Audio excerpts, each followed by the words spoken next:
We're going to have Pastor James Eunice from Lake Asbury Baptist Church come to the mic and lead us in prayer and the Pledge of Allegiance.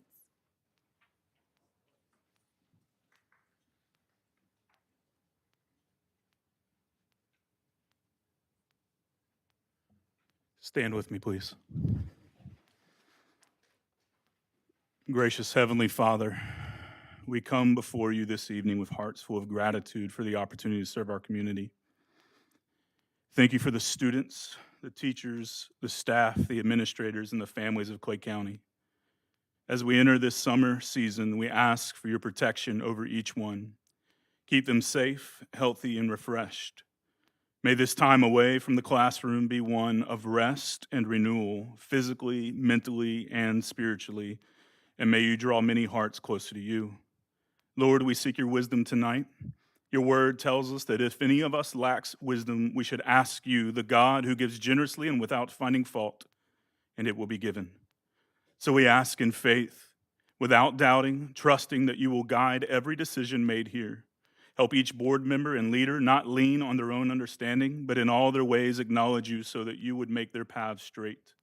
We pray for unity among this board and all who serve in our schools. Let them work together with humility, respect, and grace, seeking the good of every student and family they represent. As plans are made for the coming school year, may your hand be on every detail. Inspire creativity, compassion, and excellence in all who lead and teach. And Father, we recognize that true growth comes from your hand. As your word reminds us, you discipline those that you love. We pray that where correction is needed, you would grant humility to receive it. Where encouragement is needed, you would give strength to press on. Shape our hearts to be more like yours, full of truth, mercy, and steadfast love. We ask all these things in the powerful name of Jesus Christ, our Lord and our Savior. In Jesus' name, all God's people said, Amen. Let us say the pledge together. I pledge allegiance to the flag of the United States of America and to the republic for which it stands, one nation, under God, indivisible, with liberty and justice for all. You may be seated.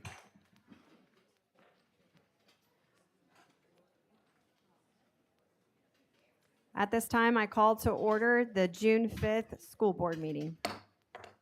Welcome, citizens of Clay County. I want to take the opportunity to thank you for taking the time out of your busy schedule to attend tonight's school board meeting. The meeting is our opportunity as your elected representatives to collaborate openly and make decisions that will decide the future direction of our public schools and the education of our children here in Clay County. If you wish to address the board on an agenda item, there will be an opportunity to speak for 3 minutes. Please fill out a card located at the side entry door indicating the specific item number or topic you wish to speak about and turn it in promptly to one of our officers. If you have items that you would like to present to the school board or superintendent, please hand them to an officer who will distribute them accordingly. Speakers who wish to address specific agenda items will be heard following the recognition and awards portion of the meeting. Speakers wishing to address non-agenda items will be heard following the adoption of the consent agenda. No additional cards will be accepted once the board moves to the public comment section under the presentations from the audience. Your participation is welcomed and appreciated. At this time, we're going to start with recognitions and awards. Recognition of School Board of Clay County for achieving certified board status is Ms. Paula Coles, Florida School Board Association.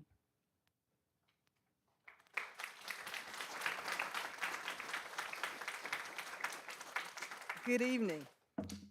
It's good to see each of you again.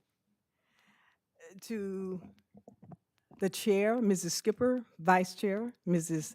Gilhausen, to Mr. Alvaro, Mrs. Clark, Mrs. Hanson, and to the superintendent, Mr. Broski.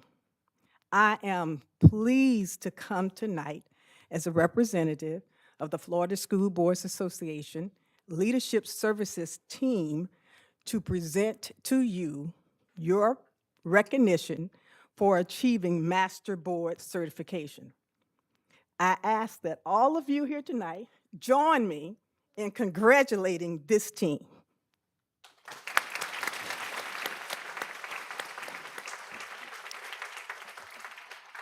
to each one of you and to all of you collectively.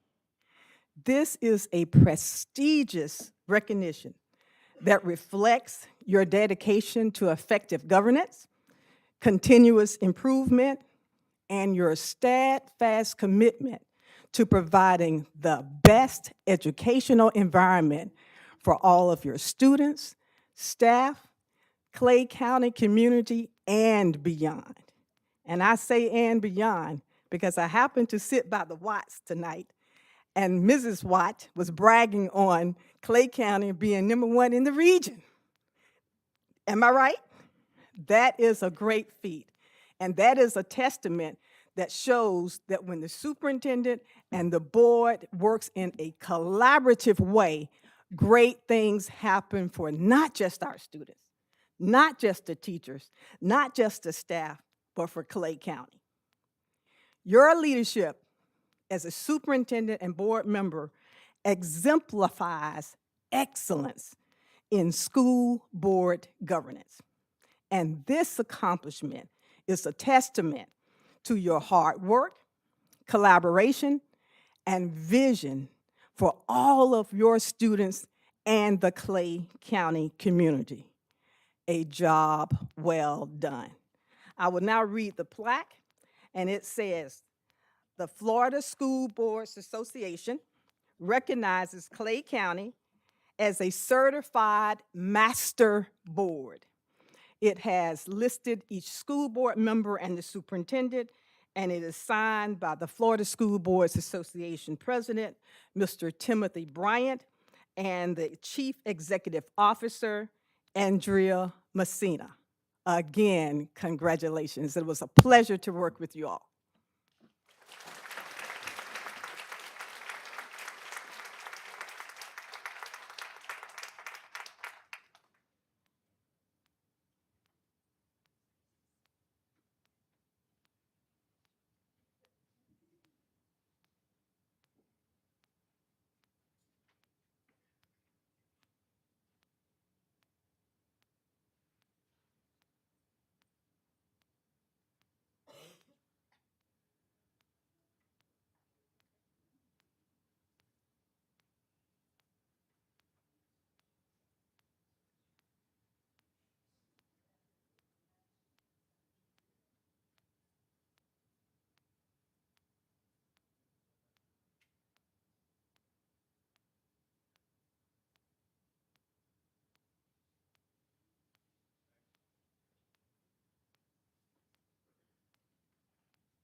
All right, up next is we're going to recognize winners of the Lynn Mattis Foundation Anti-Bullying Contest. Sorry if I messed that up. Thank you so much, Madam Chair. I'm Kelly Guilfoyle from the Department of Climate and Culture with Clay County District Schools. It is my privilege to stand in representation tonight of Lynn Mattis and the foundation that he created to support young people across our district.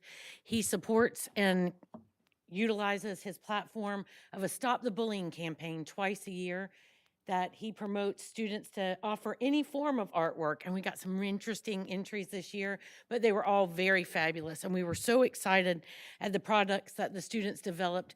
We had over 65 entered by 96 students across the county. And Mr. Mattis was so impressed, he upped the rewards from $3,000 to $5,000 this year for our students. So we're gonna start with the $100 award winners. And then at the very end, we're gonna list our 2 $500 winners and our 3 $1,000 winners. All right, so thank you so much to each and every student that entered. Our original artwork in the name of peace was entered by Candy Wong.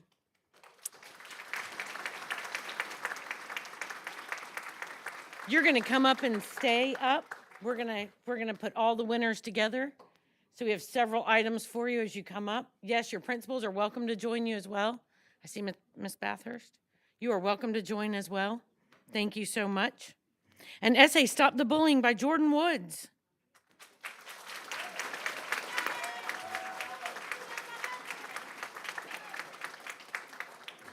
Original artwork, Rewind and Be Kind by Maylee Stewart.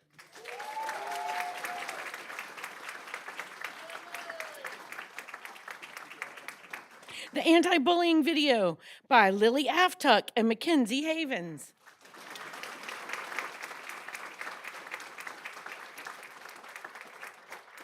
Eagle encouragement boxes made by Brooklyn Watt and Maya Westfall.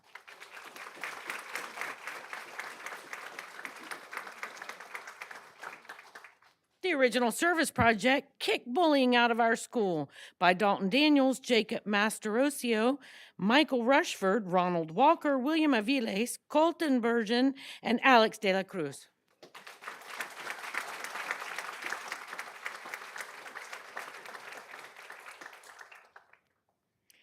The original artwork, Stay Positive and Be Kind, by Nicholas Monroe, Ty Hall, and Jamari Washington.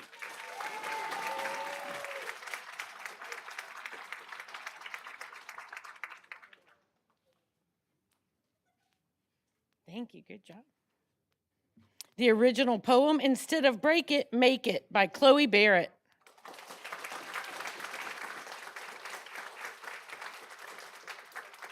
The original artwork in the Canva design by Reese Phillips, Make a Difference.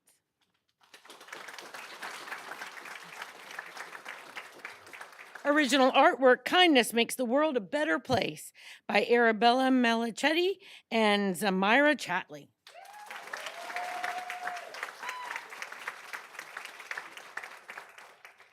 Original artwork, she told me to pause.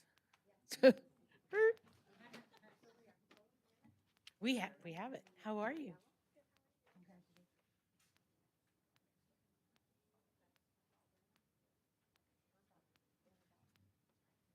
You guys look great. Hold those smiles. There's lots of cameras out there. Pictures being made.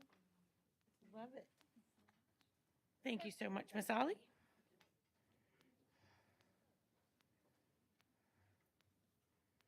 Absolutely. The original artwork, We Are All People, by Zoe Kelly. Yay, good job. Yep. It's okay, you're doing great.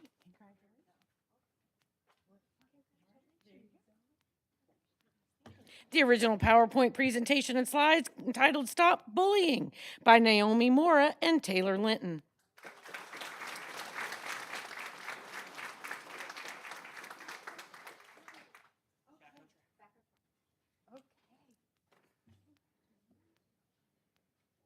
For our first $500 winner, the original video entitled Kindness is Genuine, by Elin Morrison, Isabella Pavlovic, Zoe Fishman, and Caden Hamilton.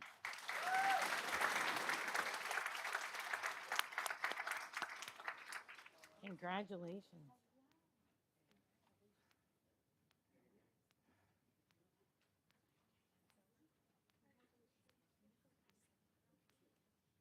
Okay, so we're going to put you on the next step up. So go around and stand in the middle, please. Thank you so much. Our second $500 winner in the service project, Kindness Ripple Challenge, by Ryan Ollie. Congratulations.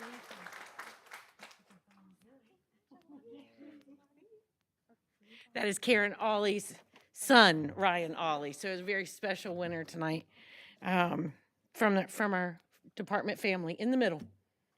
Second step in the middle. Good job, Ryan. Our first $1,000 winner is the poem A Stand Against Bullying by Zindy Allen.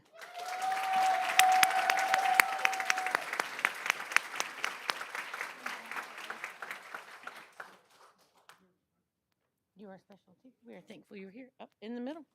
Thank you so much. Second $1,000 winner, the original artwork, How Our Hands Lift Up Others, by Musaina Baker, Betsy Moore, Chloe Wilkinson, Grace Wilton, and Lily Wojak.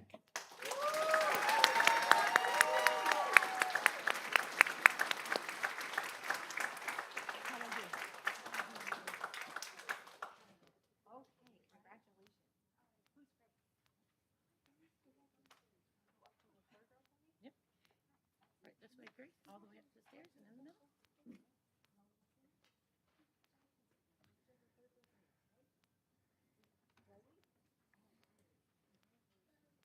And from Thunderbelt Elementary, our very final $1,000 winner, the service project Smile Clips by Ellie Herrick. Thank you all so much. Your contributions make lasting effects on our community towards building a kinder place to be. Thank you for what you do for your schools and for Clay County. Can I stand in a little bit closer?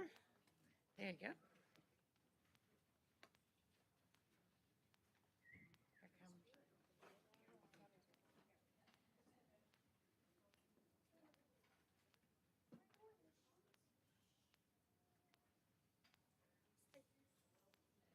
Yep, go in a little bit closer, a little bit closer.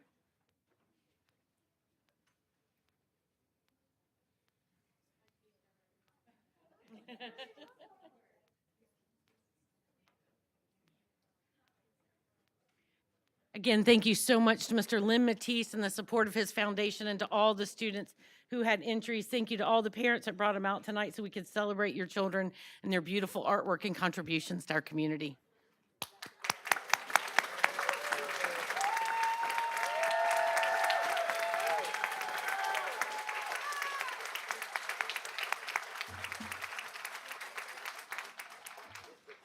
Next up, we're going to recognize the 2025-2026 Drug-Free Schools Calendar Design winners.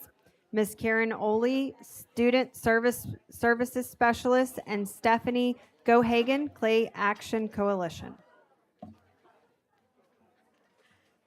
Good evening.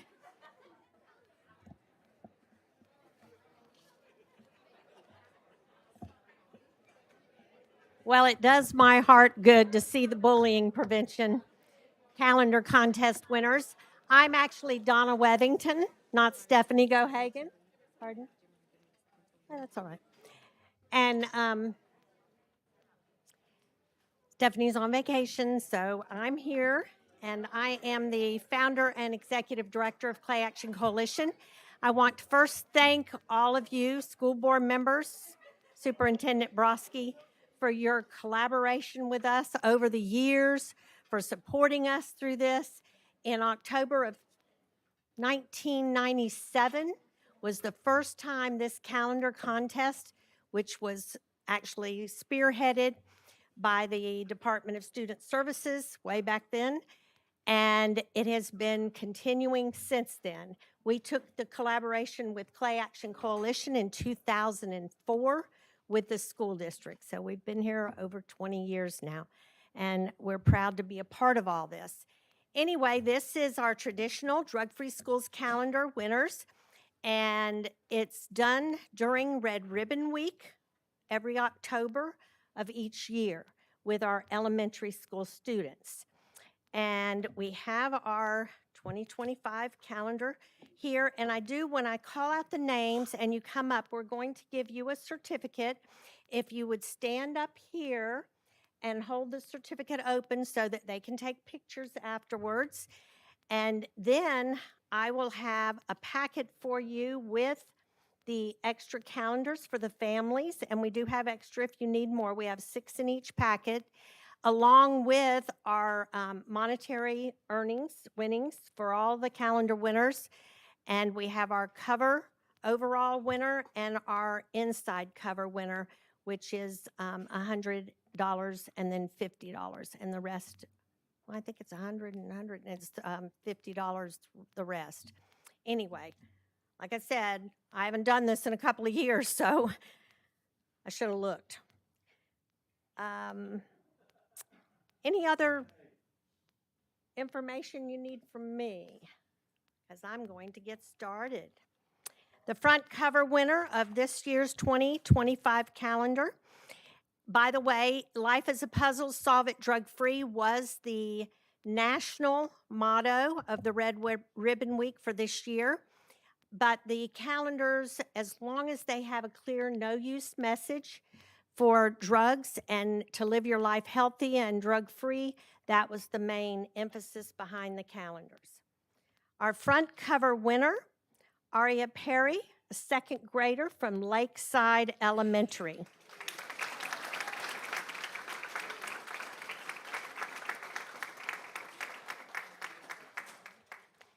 The inside cover, Madeline Wood, 3rd grade, Orange Park Elementary. Congratulations. The month of August winner, Nora Trudy, kindergarten from Patterson Elementary. Aren't they cute?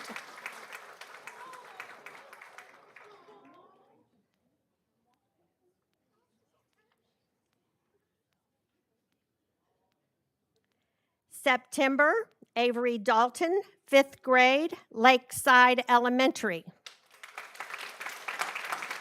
Congratulations.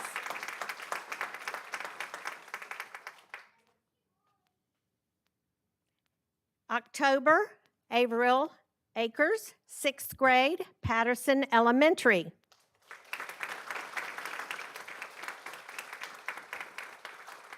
November, Brandy Gadsden, 4th grade, Doctors Inlet Elementary.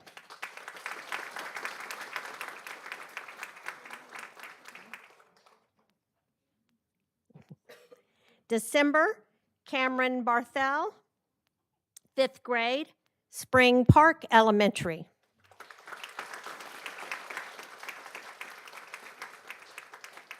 Month of January, Juliana Tiedemann, 4th grade, Coppergate Elementary.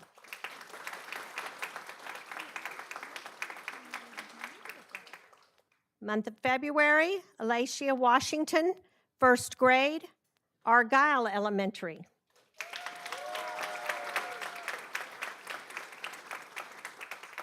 Month of March, Alice Brown, 3rd grade, Middleburg Elementary.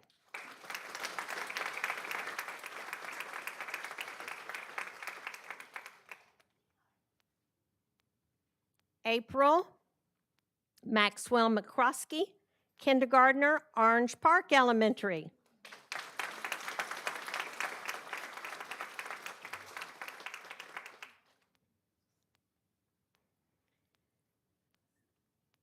Month of May, Hannah Shipman, 1st grade, Middleburg Elementary.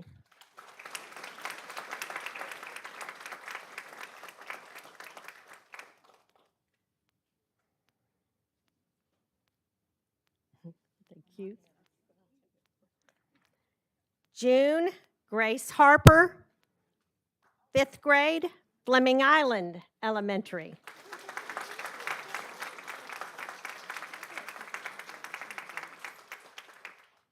And in the month of July, we have Andrea Diaz, 5th grade, Plantation Oaks Elementary.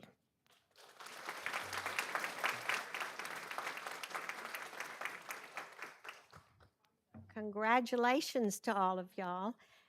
And we also, inside the calendars, and remember, go out here when you're leaving and we'll give you your certificates and your money vouchers or cash.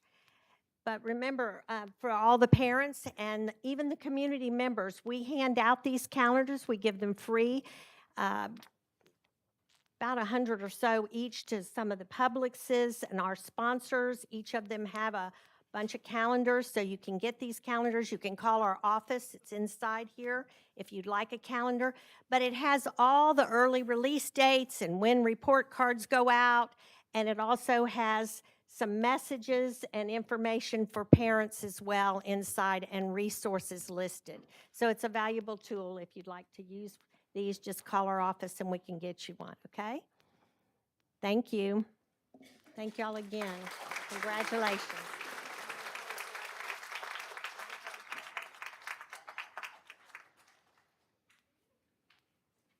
All right, next we're going to recognize students with perfect attendance, K through 6, K through 8, and K through 12 with Superintendent Broski.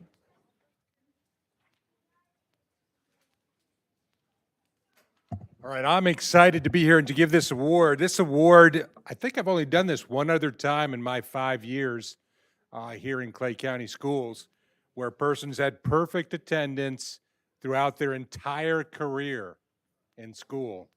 right? The first step, think about that. If you're an employer, you're thinking, I want to hire this guy because he shows up, right? Schools think the same thing. We're like, hey, the first step to learning is actually showing up. Let me just kind of point out to you, many people might realize that since the pandemic, we've actually seen a decrease in attendance nationwide, right? People going to school. So I can't argue about the importance of showing up for school, but just imagine showing up every day since kindergarten, every single day. So that means I went back and met the family right before this, and first thing I said is, you must have great genes. Like, taking vitamin supplements or whatever, because you're never sick and you're always at school. It's like the Ironman, the endurance type award in the school system. So I'm proud to give this to Dan Footman. He's from Oakleaf High School, hasn't missed a day of school ever.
Next up, we have the recognition of athletic state champions, student athletes, and coaches of the month with Mr. Jay Stillano, Coordinator of District Athletics.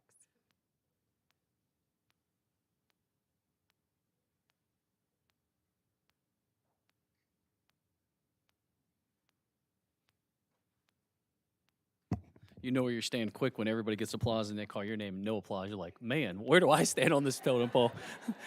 Mr. Broski need to tell me something? Like, man, here we go. Let's be doing it.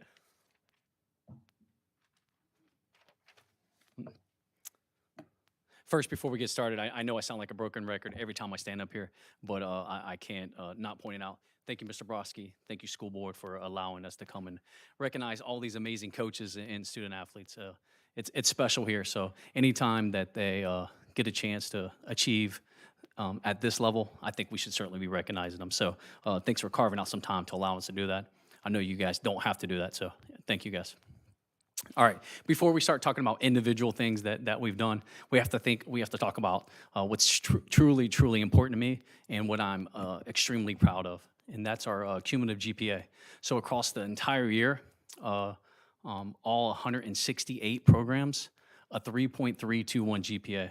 So when you're talking about that, we're not talking about just student athletes and coaches, and we're not talking about ADs and admin, because that's extremely important. But in order to achieve things like that, that takes parents, grandparents, that takes guardians. So it's truly a team effort and something that I'm extremely proud of. So I think it's important that we're definitely getting it done in the classroom as well as on the field or gym or whatever that may be. Talking about academics, when it comes to spring, we just finished up our spring sports. The highest GPA when it comes with a team is Fleming Island Girls Tennis. They finished with 3.69. Again, that's as a team. Extremely impressive. And then Keystone Heights Boys Tennis finished with a 3.735 as a team. So again, that's our highest male and female team for our spring sports.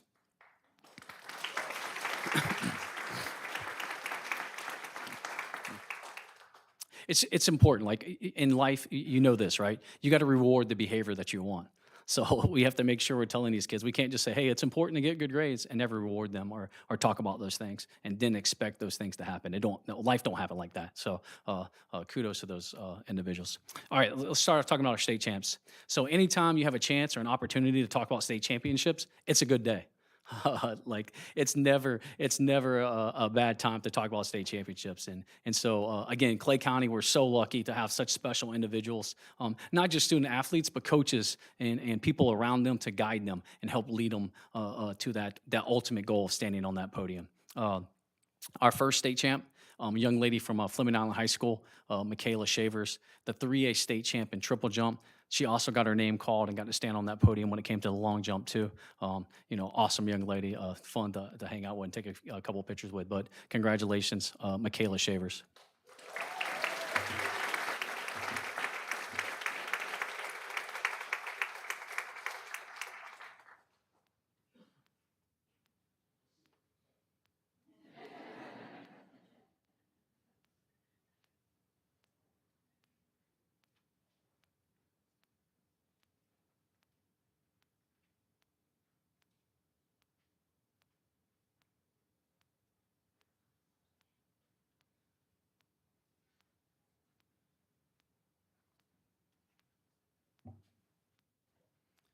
All right, our next state champ from Oakleaf High School.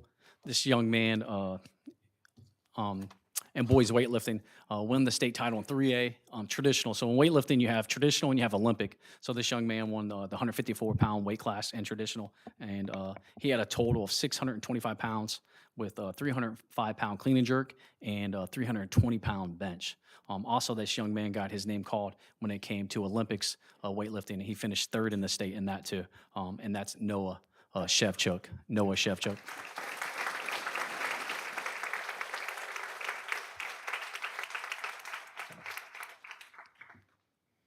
All right, and then our last state champ for the spring, this young man, he was also our male athlete of the year. Young man from Keystone Heights at 119-pound weight class. He won the 1A state championship in traditional. He also had his name called when in the Olympic. And all he did was total 400 pounds at 119 pounds. So a clean and jerk of 175 pounds and a bench press of 225 pounds. Pretty impressive. So that's Elijah Mize. Elijah Mize.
Again, congratulations to all our state champs. All right, we're going to transition to our student athlete of the month. So our student athlete of the month, these are not just athletes who are getting it done when it comes to the field or when it comes in their particular sport. These are athletes that are getting it done in their campus. These are athletes that are getting it done in the classroom. And these are athletes that are getting it done when it comes to the community. It's a really big deal for us. So anytime I'm interviewing a kid or a coach, those are the things that we're going to talk about. Enhancing the student athlete experience, it's a big deal.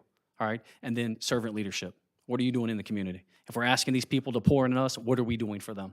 And these young people have done just that, all those things. Our first young lady is our student athlete of the month. Is from Middleborough High School, Miss Ava Klinksko. Ava's a two-sport athlete, participating in girls weightlifting and track and field. She was a part of that state championship team, that 2A state championship team. All she does is has a 4.27 while taking dual enrollment and AP classes. Yeah, it's pretty impressive, exactly. She's a member of the ALC, NHS Beta. You see all the clubs that she's in. Over 300 volunteer hours. Again, she's getting it done when it comes to going out in the community. Things like mile cleanup, trunk or treat, going down and reading, being a role model. So again, awesome young lady, extremely proud of her, and that's Ava Klinksko.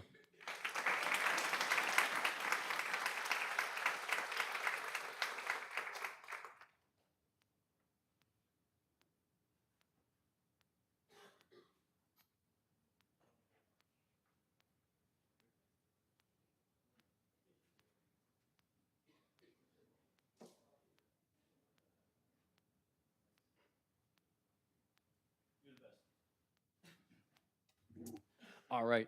Our next student athlete from Keystone Heights, awesome young lady. You know, that's the cool part of this job. Terry gets to travel along with me. She keeps me straight and makes it look somewhat professional. Thank you, Terry. But we get to go around and meet so many kids that are just awesome. The things that they're doing is so impressive. And this young lady participate 5 years in basketball, 3-year participant in flag football, 4.48 GPA, 21 college credits. She'll graduate or has graduated with her AA. This was in the past year. Far as being involved in things, a member of the superintendent's student advisory council, the class president. So really, she's not doing much at all. You see that trophy that she has up there? She's a member of the speech and debate team. And so it was not fun doing an interview beside her. I'll just say that. I was definitely the weak link. Over 200 volunteer hours, you know, just a special young lady. We're so glad to have her in Clay County, and that's Arabelle Conant.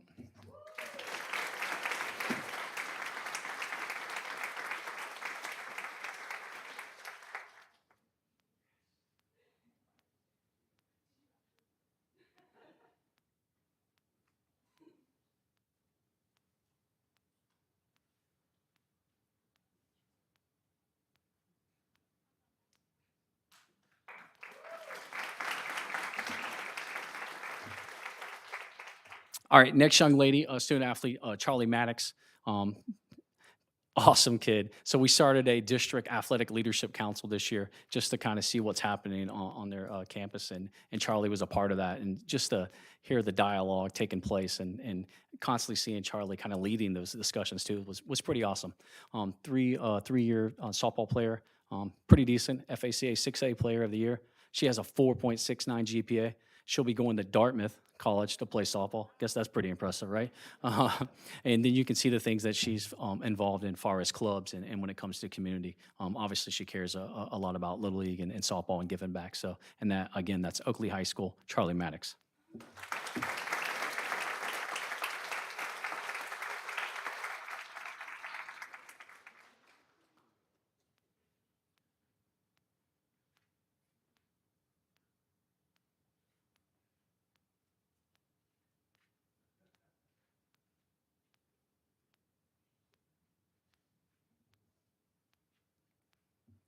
All right, our next young lady, I keep saying next young lady. I don't know if anyone's caught on to that when I was looking through this. So I was like, oh man, they're gonna fire me.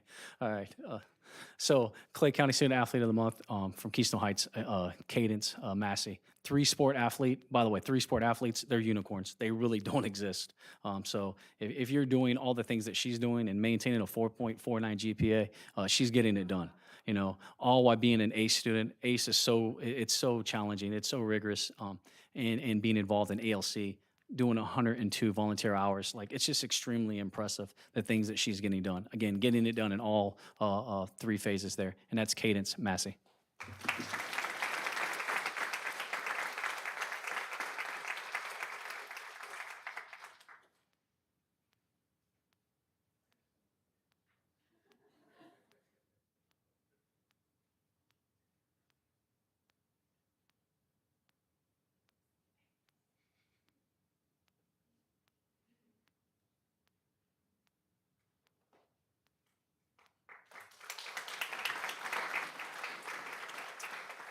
All right, and then our last student athlete of the month here, a young lady, Olivia Sykes, getting it done when it comes to 2 sports, as far as softball and girls weightlifting. I just seen she recently just played in the FACA softball all-star game, so that's cool to see we have representation from Clay County and just another student athlete experience.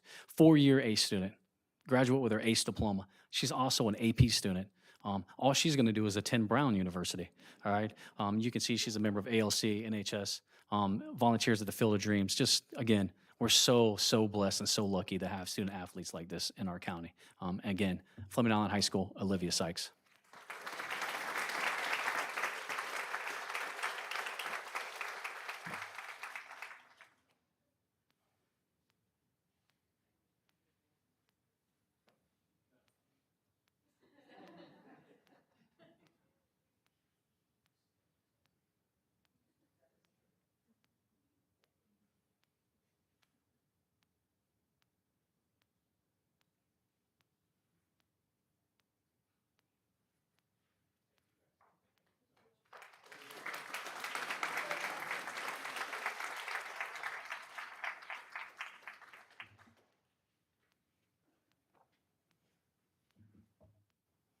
All right, and then our last recognition here is the Clay County Coaches of the Month.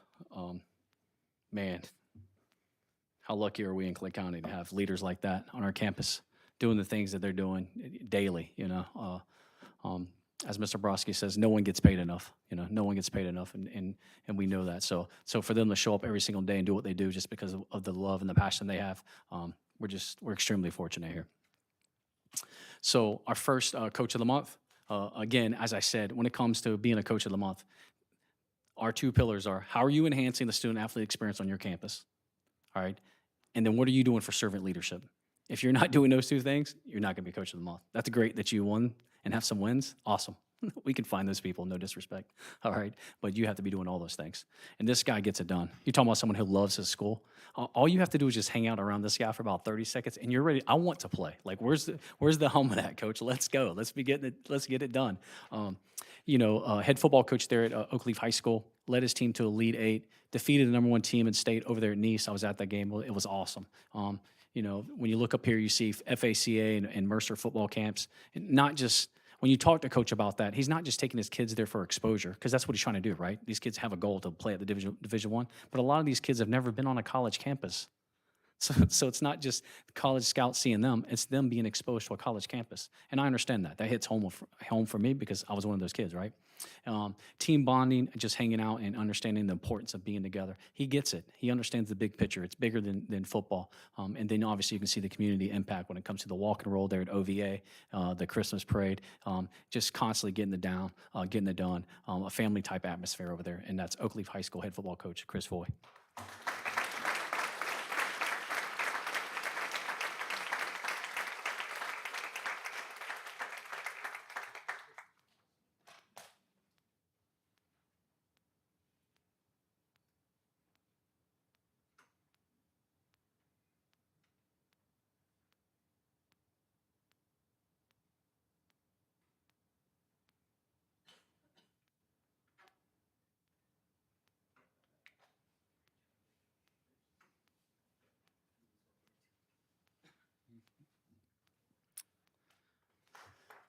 All right, our next Coach of the Month, man, I could stand up here all day and give a presentation on just what this lady does. Like, Martin Aftuk will tell you, like, all the culture and things like that he's created on his campus is from him. But if he was being honest, he would tell you she's 1B. Like, it is insane the things that this lady does on her campus. And on top of doing all those things, all she did is go out and win a state title this year in her second year of being the girls' weightlifting coach. Pretty impressive. It's easy to say, basically all she does is win, right? She sponsors the Miss MHS. You see the things as far as enhancing the student-athlete experience. She's involved in everything. ALC, signing days, media days. If it's taking place on Middleburg High School, I'm telling you, she's involved in it. If it's cooking hot dogs for AB, it's like, Martin Aftuk is lucky to have that lady there.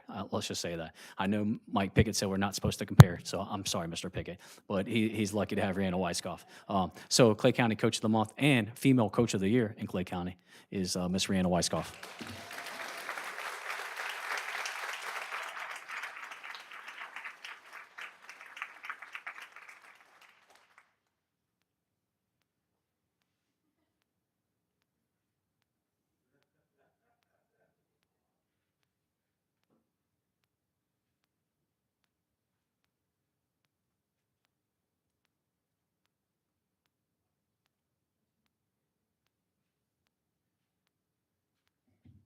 My wife's trying to get me out of here. I told her we'd eat dinner. See, she's like, get this picture. Let's be doing it. Let's go home. We've been at Fleming Island High School all day. July 1st, Ms. Skipper. Not today. We're July 1st. 20th, not 16, by the way. All right, Clay County Coach of the Month from Fleming Island High School, Sean Coltis. If you haven't met Coach Coltis, I highly encourage you to spend 30 seconds. I love meeting just high-achieving people. I don't care what the realm is, what you do. It's fascinating to me. And what an amazing guy. And so here's what I'll tell you about him. I'm not even going to talk about those things, honestly. I can't tell you how many emails I've received from kids that go to like St. John's Classical Academy that come and weightlift that of like just pouring. This guy's the greatest coach. I didn't know anything about weightlifting. These are the things he's doing for my daughter. Like, please never get rid of Coach Coltis. And I'm like, do you know something I don't know? Again, all this guy did was win a state title in girls weightlifting. He was also the Florida Dairy Farmers Coach of the Year, which is the best in the state of Florida. And how did he do that? He went from 0 state qualifiers 4 years ago to a state title. That's just incredible. It truly is incredible. You can see the team parties and the things like he does to enhance the student athlete experience. And when it comes to reading at the local elementary and High Five Fridays, just an impressive person and an unbelievable job of turning it around at Fleming Island High School. And that's Sean Coltis.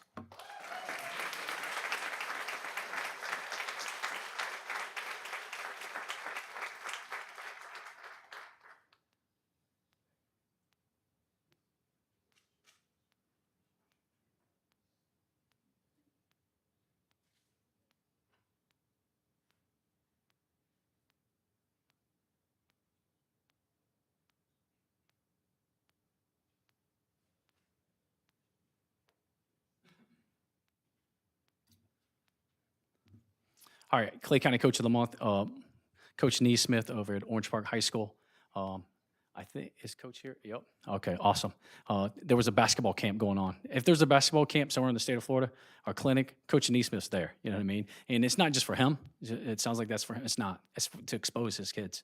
It's important to him. So here's what I'll say. I mean, you can look and read all those things. But we started, you may not even know this, we started an elementary basketball tournament. When I say we, really Coach Neesmith and Coach Powell, they started that. Like they just coach me up, as Mr. Broski would say, right? So when things go bad, I'm getting the emails, not them. So I got to make sure it's right. But they do that on their own time, all right? Elementary, on a Saturday, and it's all day. But those kids love it. The principals love it.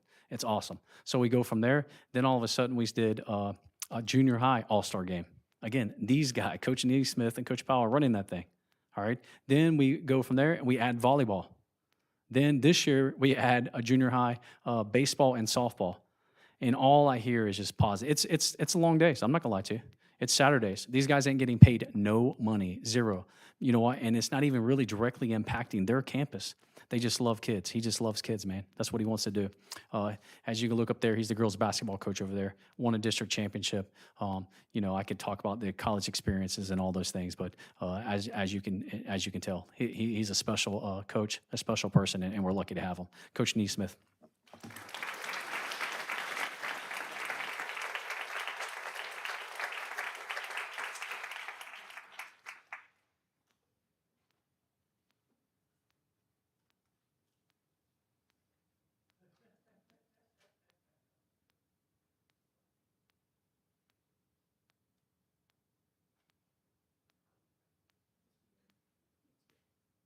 Hopefully not I-4.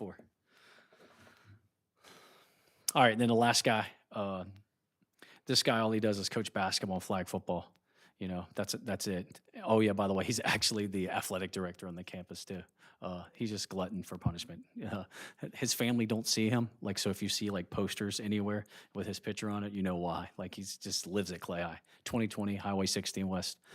That's where you'll find him, right? Undefeated regular season of flag football. Made it to the Elite Eight, also the Jaguars Prep Coach of the Week. When it comes to the golf tournament that we put on, the award show that we put on, I'm so blessed to have athletic directors that work right beside me, and this guy's right there, putting out signs, collecting feathers and all these other things in the rain, and I'm like, why are you doing that? But when it comes to servant leadership, the Christmas event at Charles E. Bennett, the trunk or treat, the literacy week, like it's just, he's getting it done. It's a special place over there at Clay High School, and he's leading the charge. That being said, Clay County Coach of the Month, Jared Moses.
Again, thank you guys so much. Next up, visual arts highlights with Mr. Chris Google and the Fine Arts Curriculum Specialist.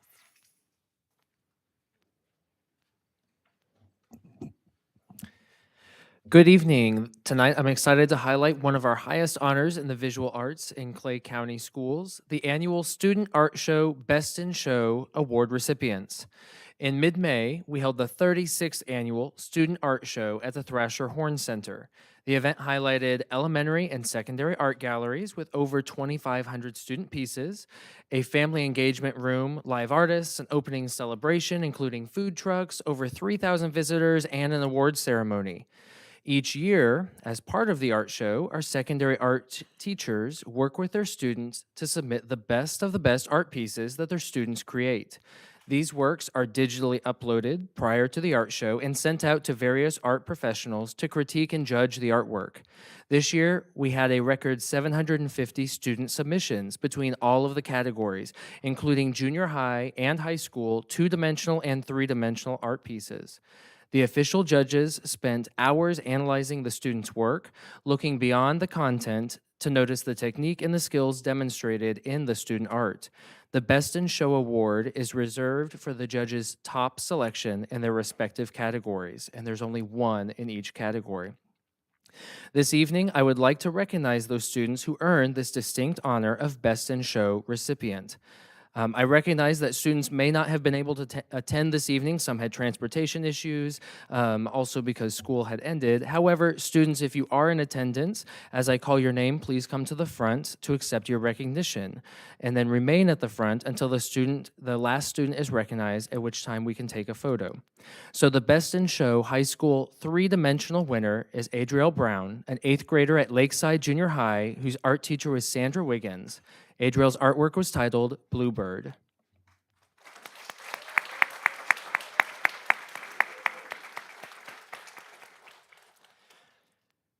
The Best in Show Junior High two-dimensional winner is Allison Tompkins, an 8th grader at Lakeside Junior High, art teacher Sandra Wiggins, and Allison's artwork is titled Self-Portrait.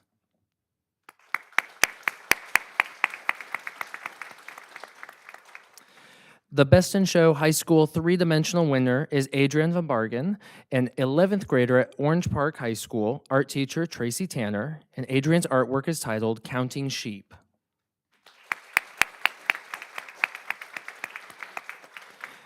And our Best Show High School two-dimensional winner is Benjamin Costanza, a 10th grader at Ridgeview High School, art teacher Ashley Generazio. Benjamin's artwork is titled Destination Polaroids. These student art pieces, along with some of our other winners, are all on display in the TTC Art Gallery and also at the Green Cove Courthouse on the 4th floor, and will be there for over the summer. Congratulations, students, and let's take a picture.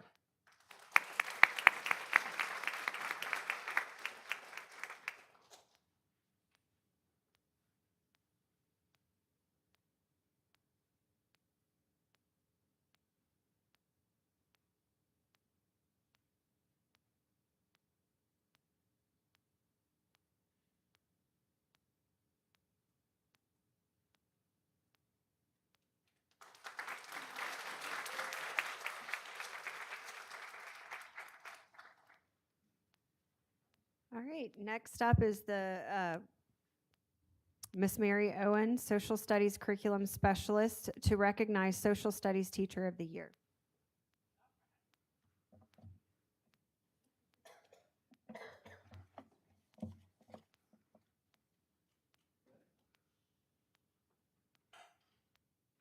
Good evening, board members and Superintendent Broski. Before we begin, I would like to ask for our teachers who are being recognized to go ahead and come on up front.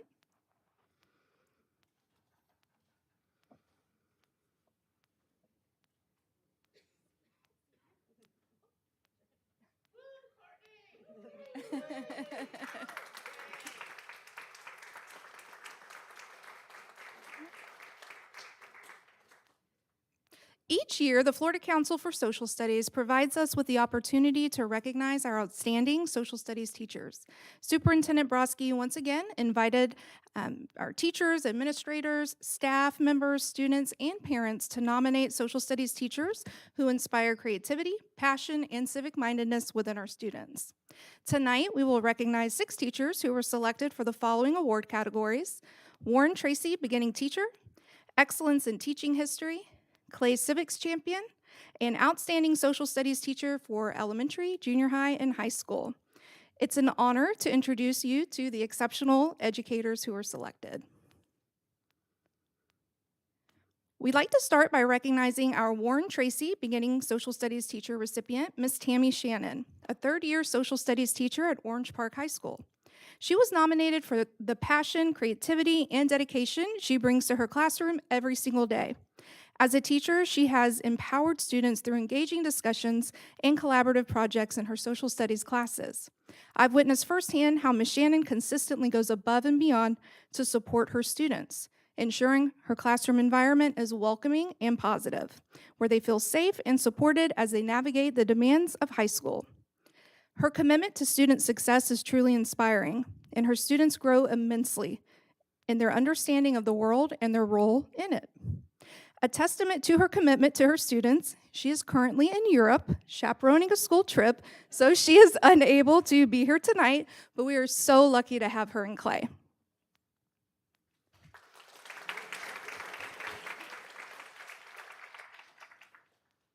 Next, we'd like to recognize Ms. Barbara McKenzie, a former U.S. History and Current Civics teacher from Wilkinson Junior High. She is our Excellence in Teaching History recipient. Ms. McKenzie is a truly exceptional educator whose dedication to her craft and passion for history and civics shine through every day. Her principal shared that she works tirelessly, consistently going above and beyond to help her students grasp complex content and achieve remarkable growth. Ms. McKenzie embraces professional learning and consistently seeks new ways to refine her teaching practice to meet the various needs of all of her students. Her commitment to ensuring that learning is accessible for all of her students is evident in the differentiated, hands-on learning tasks she creates for her civic students, some of which we have shared in our curriculum guide. Ms. McKenzie, thank you for your passion and dedication to student success. We are so fortunate to have you in Clay.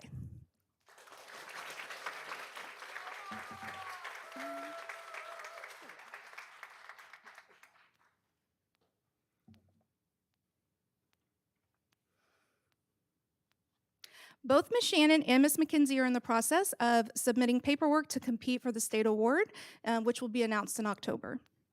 The following 3 awards honor outstanding social studies teachers in the elementary, junior high, and high school levels. We are proud to recognize our outstanding elementary social studies teacher of the year, Ms. Karen Steinmetz. She teaches 6th grade world history at Lake Asbury Elementary and was nominated for her ability to bring history to life. She seamlessly integrates literacy strategies and project-based learning, leading students through engaging and cross-curricular activities. I've had the opportunity to visit her class during one of these activities as students put Hammurabi's Code on trial during their Mesopotamia unit, complete with judge and jury. Students used evidence from primary and secondary sources to make their case as to whether Hammurabi's Code was just or unjust. Colleagues mentioned that her high expectations, coupled with her fairness and dedication, ensure her students feel appreciated and motivated. Ms. Steinmetz, thank you for your passion and sharing your passion for history with our students.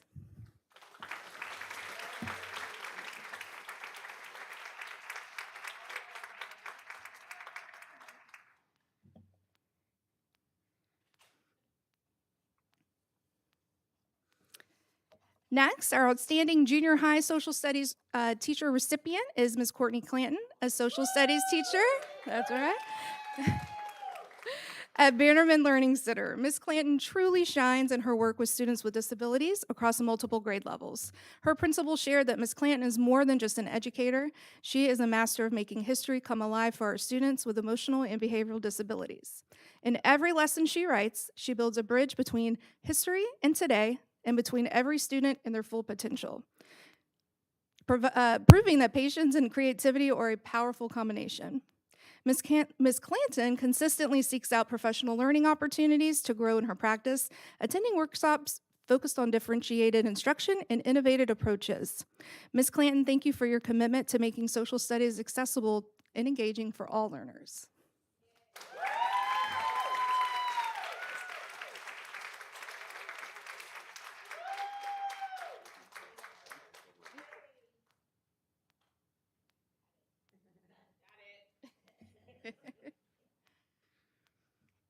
We'd also like to recognize Ms. Madison Johnson, a U.S. history and psychology teacher from Fleming Island High School, as our outstanding high school social studies teacher.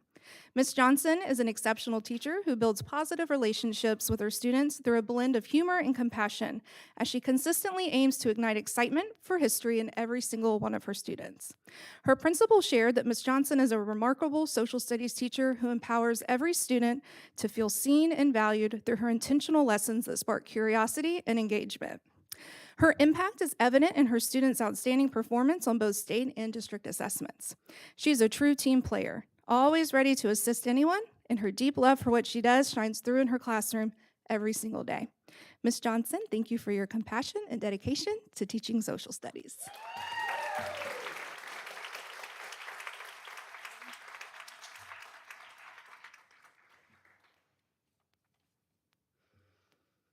All right, finally, the Clay Civics Champion Award celebrates teachers who have encouraged civic mindedness in their students through their dedication to teaching and inspiring the next generation of civic leaders.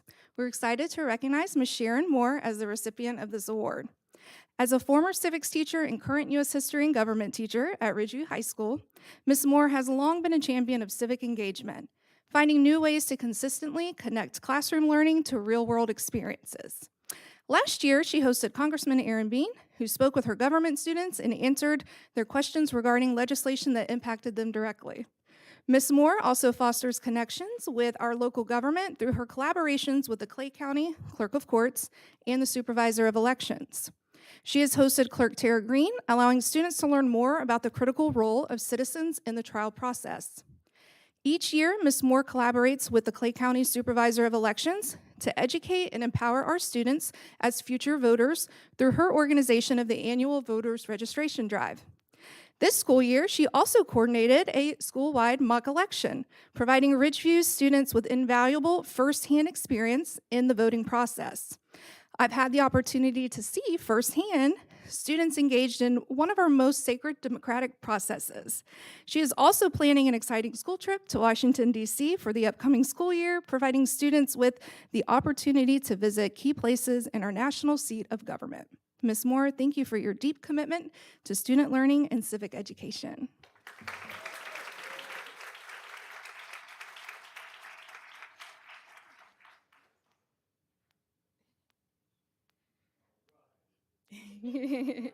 That's right.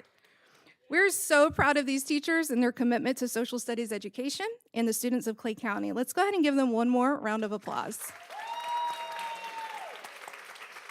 Mr. Obrowski, we would love to get a picture with you.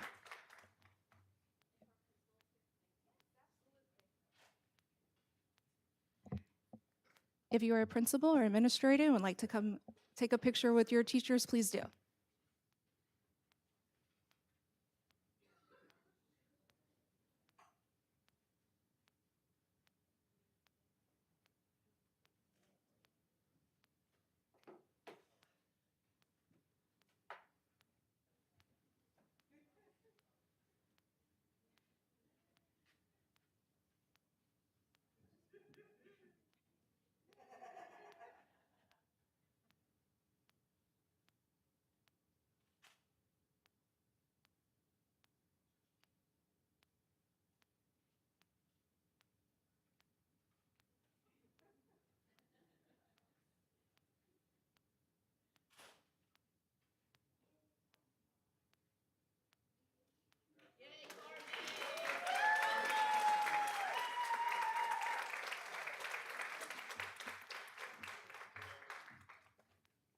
All right, next up, Safety and Security Quarterly Report, Mr. Matt Boyack, Director of Safety and Security.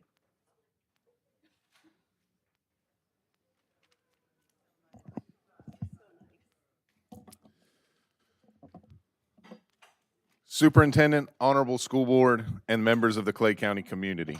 Per Section 1001.212.13C Florida statutes, the Office of Safe Schools is required to provide quarterly reports to each district school superintendent and school safety specialist, identifying the number and percentage of schools, including charter schools, inspected or re-inspected during that quarter, and the number and percentage of inspected schools that had no school safety requirement deficiencies. The school safety specialist shall present each quarterly report to the district school board in a public meeting. Our results are as follows. In the fourth quarter of the 24-25 school year, Clay County District Schools had 4 schools inspected or re-inspected by the Florida Department of Education Office of Safe Schools. This represents roughly 9% of our schools. All 4 of our inspected schools were found to not have any school safety requirement deficiencies. This brings our running total on the year to 21 out of 25, or 84% of our state inspections passing with no compliance issues. To conclude, I want to take the time to applaud our school leaders, teachers, and support staff for all working together on a daily basis to keep our schools safe.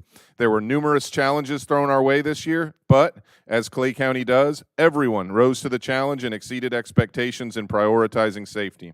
I am so proud of everyone's efforts and know we will continue to make safety a daily priority in the future.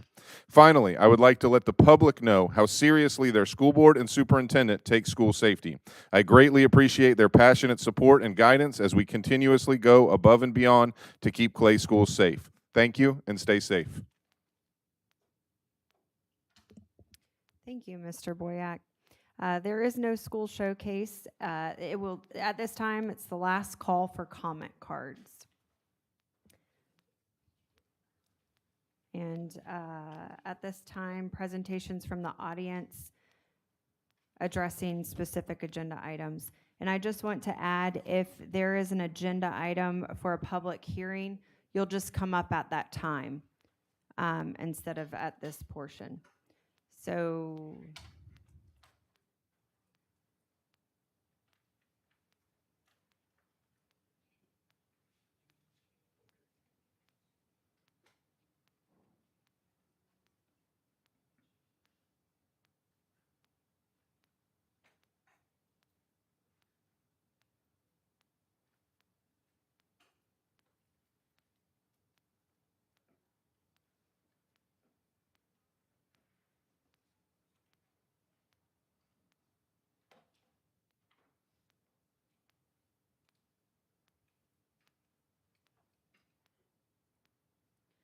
all right, so seeing no specific agenda items, we're going to move on to discussion items. For D1, the appointment of 1 board member and 1 citizen member to serve on the 2025 Value Adjustment Board. Without objection, and if Ms. Hanson wants to continue to serve, if the board would like to keep Ms. Hanson on for the, that's technically her committee assignment. So without objection, are we okay with that? Okay. And then same for D2. It's the appointment of 1 board member to serve as Florida School Board Association Advocacy Committee representative and 1 board member to serve as Advocacy Committee alternate. So without objection, if we want to keep Ms. Hanson, and I believe Ms. Gilhousen is the alternate, and if you 2 are okay with that. Also, I forgot to say for D1, if you don't mind contacting our citizen, I believe it's Mr. Wiggins, to see if he wants to continue to serve and if we're okay with him continuing to serve. If not, then we need to discuss moving forward someone else. Okay. And D3, I'm going at this time to open the public hearing to approve as advertised a comprehensive document entitled Bylaws and Policies of the School Board of Clay County and rescind all bylaws and policies herefore adopted by the School Board of Clay County. You do not need a comment card for these discussion items. If you want to speak on this, just line up behind the podium. Seeing none for D3, I'm going to close the public.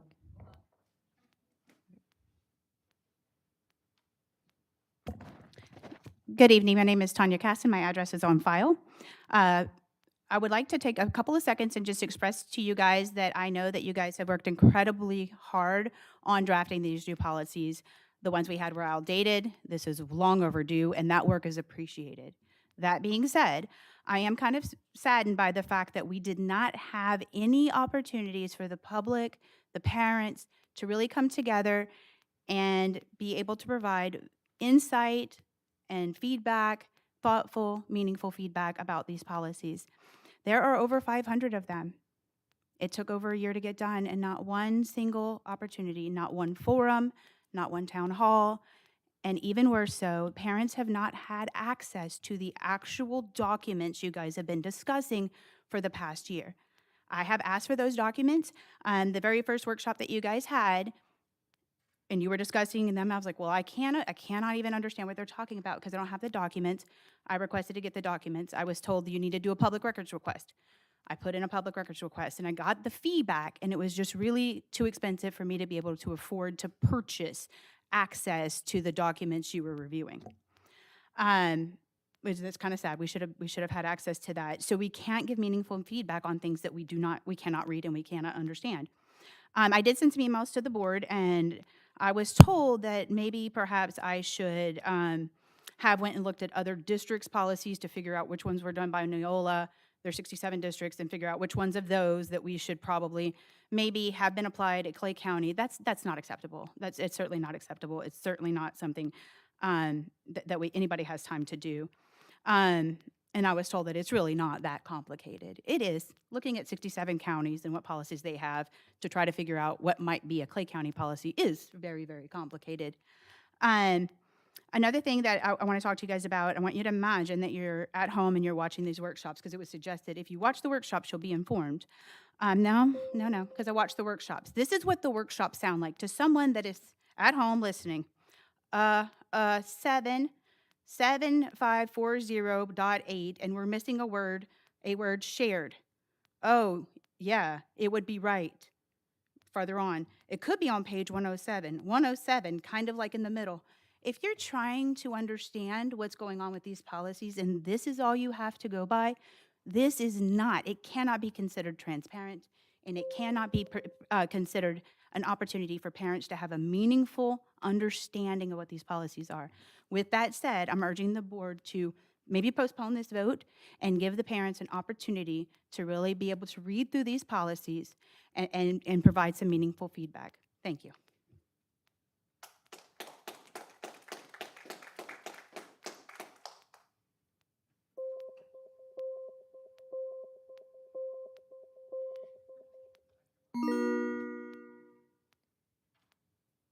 Hi, my name's Dawn Hall. My address is on file. Similar to not knowing what the policies were, I'm just going to address some of my concerns for the years that. Okay. So one of my concerns is health and safety of our kids. One of my kids was in a classroom with Fifth's disease, lice, hand, foot, mouth disease, and even bed bugs, and I was not notified. So as someone who has a child who has febrile seizures, it would be good to know when there's a communicable disease, such as hand, foot, mouth disease going around, so that I can keep an eye on that and know what's going on when he suddenly comes home with a huge rash on his face. And in general, like bed bugs, lice, it's kind of good to know about those things so we can keep an eye on them. And I don't know what the official policy is on that because I haven't read it's like 300 pages or something. It's a lot. And then at my specific school for safety and security, I know that there were vapes being sold on my elementary school campus, and it was dealt internally with few meaningful repercussions for the kids. They were banned from water day. They couldn't go on a field trip. The deputy on campus was being strongly discouraged from filing charges or police reports because it would look bad on the school. So that's kind of why we changed how we were policing the schools, right? We went from from the school board to the county based, and it doesn't seem to have changed things there. And then my favorite books. I feel like my parental rights are not being respected because I have a 7-year-old child who is reading at a 4th grade level. He's had Little House on the Prairie, The Little Prince, novels of other caliber, the dragon novel that I can't think of right now. And he is being strongly encouraged to bring home books like Clifford, because that's what's age appropriate. It might be age appropriate, but it's not content appropriate for him. It's not acceptable for him to be told that he cannot check out SSRA books because he's in first grade. He needs to go back down and look at the picture books. Okay, give him other novels if we don't have enough. And on that topic, my school was awarded all the SSRA books. They couldn't shelve them for almost somewhere around a month because they weren't in Destiny yet. What are we doing to get more accessibility to books? And these are books, they're SSRA books. They're not anything that should have to have a special review for them. And on that note, I went through the review process and training to review books. I'm ready, I'm trained, I want to help with this situation. I want to get more books that are appropriate for our kids on the shelves, ordering more books. I like the books. Thank you. That's all. Thank you.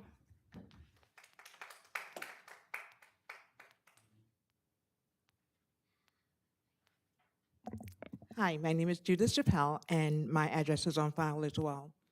On the vote that you guys are about to take on this particular issue, I too have some concerns that there was no parental involvement or any type of input concerning the bill. I said the bill. It is actually, I kind of feel like it was you guys' big, beautiful bill, because there was so much of it that you guys went over. And I want to say you guys did a yeoman's task on it. I mean, I do watch your workshops, your 3-hour workshops, and you guys put in a lot of time and a lot of work on it. There was a lot, and there are some things that I think that we do still need to have some input on, and I would really like for us to maybe have some of the workshops that you guys do, for us to have some input on it before you vote on your big, beautiful bill. Thank you.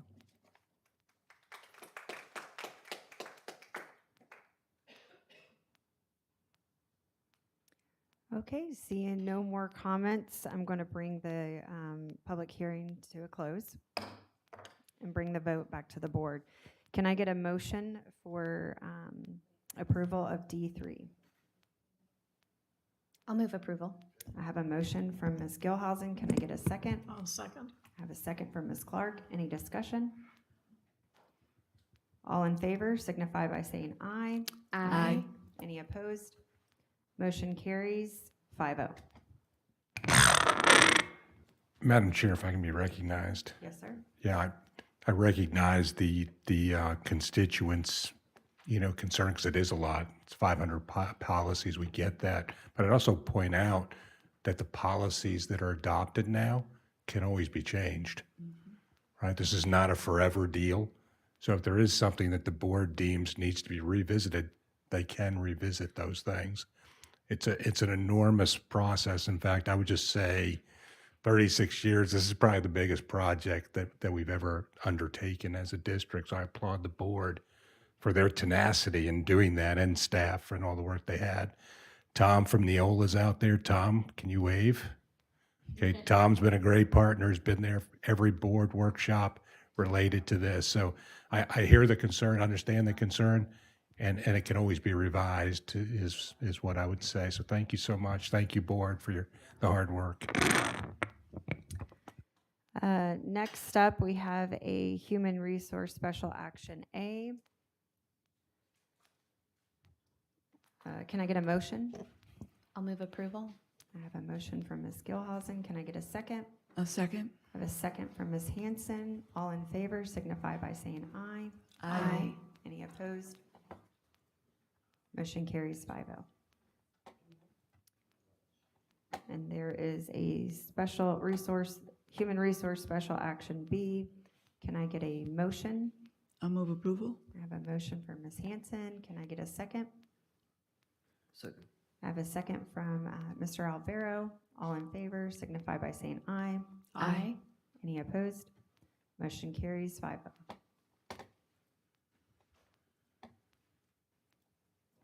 Next up is D6. I'm going to open the public hearing to approve as advertised revisions to Student and Family Handbook with Code of Student Conduct. If you would like to speak on this, you can line up behind the podium, please. Remember to state your name and address.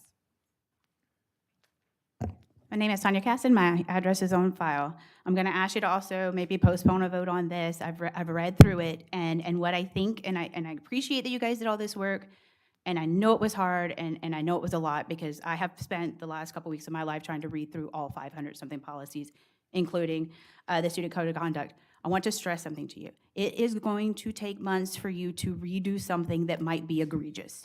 If there is something in these policies or something in the Student Code of Conduct, it is going to take a lot of time for you to undo that mess, no matter how bad it is. Here's a really good example.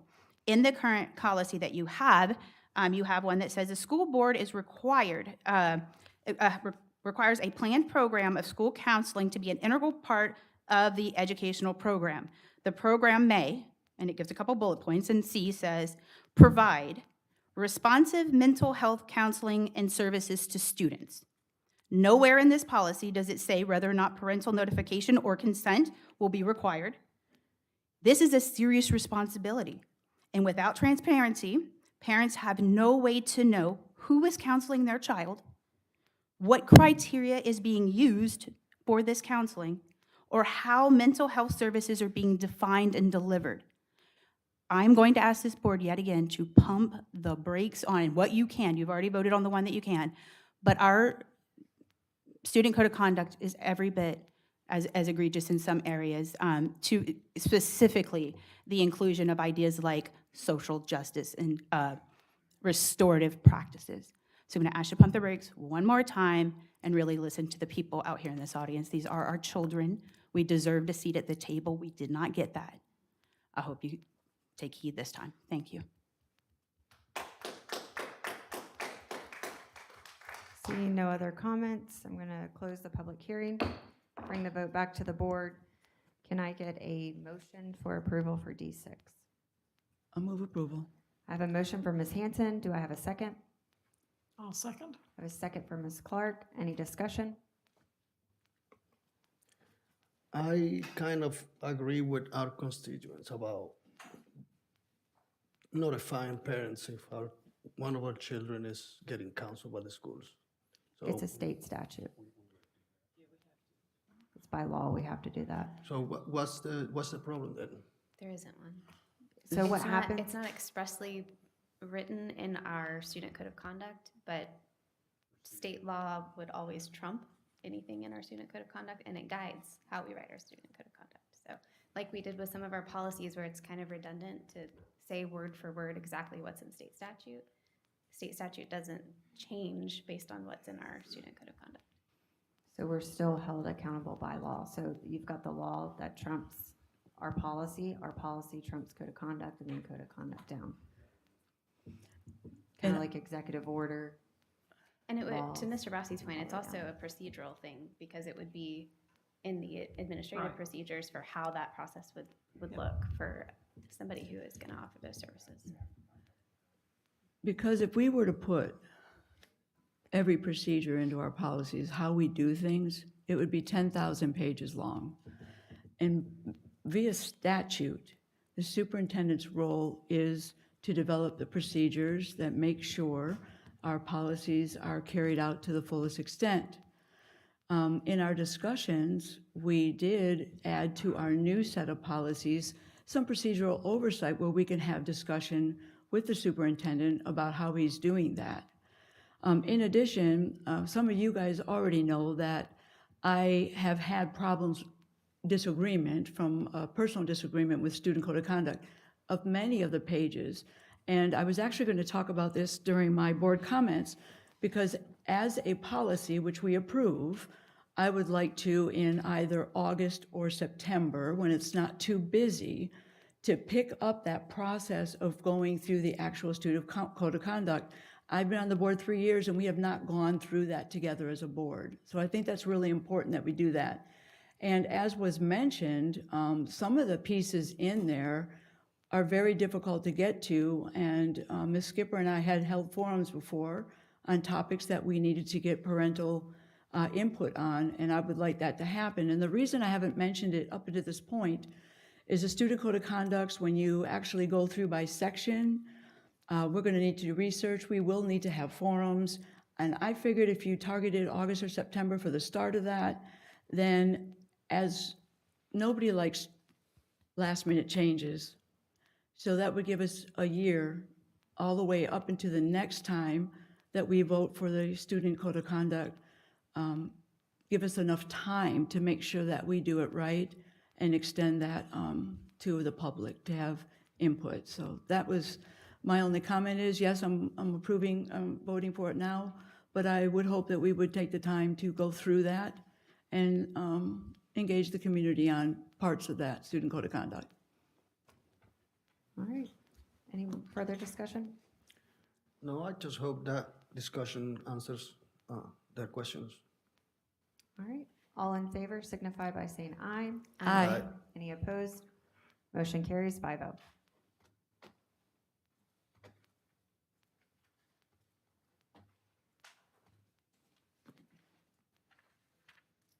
All right, up next is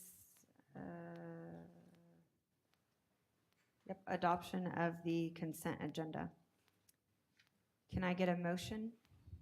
I'll move approval. I have a motion from Ms. Gilhousen. Can I get a second? I have a second from Mr. Alvaro. Any discussion? All in favor signify by saying aye. Aye. Any opposed? Vote carries 5-0.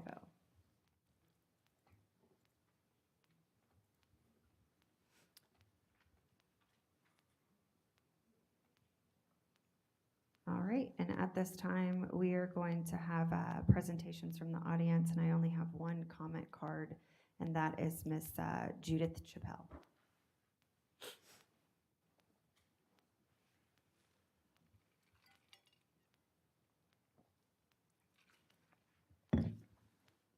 Good afternoon again. My name is Judith Chappelle, and my address is on file.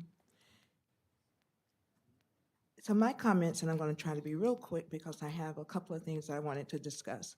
So the first thing, and I've been trying to figure out how I wanted to present this because it's been on my mind for a long time, and it's about the way that you guys just voted on the consent agenda.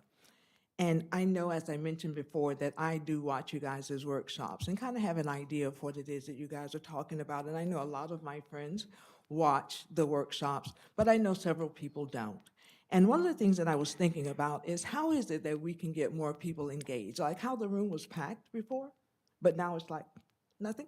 So what I was thinking about is how can we get more people engaged and wanting to be here when they show up for their awards? So maybe a blurb or some type of a brief on what is it that's going to be on the consent agenda. So one of my friends actually brought in for me what the Board of County Commissioners do. And if I can give this to the officer here, and there are a few copies here. And what they actually do is they put a little paragraph of actually what's on the consent agenda so that you can actually see a quick brief. And I was thinking, well, maybe if there is a little paragraph of what you guys are actually voting on, so when this room is packed like it was, maybe those people would want to stay here and see what actually happened at 7 o'clock when the school board meeting actually started, that they would maybe want to stick around. And so maybe that's something that we could maybe think about doing, even for those of us that may not get a chance to watch the 3-hour workshop every time. Okay, so that was the first thing that I wanted to talk about. The next thing that I wanted to talk about is I was watching that part of the workshop when you guys got to talking about how we're losing money on the budget because we're losing students. And I thought about what Ralph Waldo Emerson said, build a better mousetrap, and the world will be the path to your door. And the things that we need to think about the mousetrap that we need to build in Clay County schools, not just Clay County schools, but schools all over, public education all over. And one of the things that we were talking about, discipline, code of conduct, getting the public involved. One of the reasons that people are keeping their kids home, going to private schools, we need to build a better mousetrap. Thank you. All right, Up next is Ms. Vicki Kidwell with the CCEA update.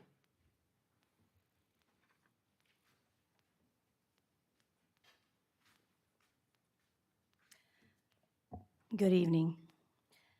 Thank you for these 3 minutes. It's an honor to advocate for Clay County educators. I want to address my comments tonight to our community. All over Florida, districts are planning for reduced education budgets from Tallahassee. Clay is no exception. Employees feel the stress, and I know district leadership and this board feel it too. Like me, you care about the great employees in this Clay County school system, and you want them to stay and continue to serve our students. Lawmakers are back in Tallahassee now. I was listening to some updates actually in the parking lot before I came in here and had to scribble a whole bunch of stuff out. Horse trading is going on. They're making the sausage and it's messy. The House and Senate have come to an agreement on the overall allocations for the 25-26 budget, but specific education numbers are not final and negotiations are ongoing. We expect a budget around June 16th. Florida currently ranks 42nd in the nation in per pupil spending, so it's not just about the mousetrap. The Senate now is proposing an increase in the BSA of $66. The House is calling for an increase of $50 in the BSA. In real dollars, what does that mean? Well, imagine a kindergartner in 2019, and that kindergartner will be starting 6th grade when the 25-26 education budget is in effect. From kindergarten to 6th grade, per pupil funding for that child has decreased in Florida by $400 when adjusted for inflation and the FEFP calculations. Again, I remind the community that the average Florida teacher salary remains 50th in the nation, and the House and Senate both are proposing less in their initial budget than they did in their initial budget right now that they've come back together. So the sausage is getting made, teachers are getting left out.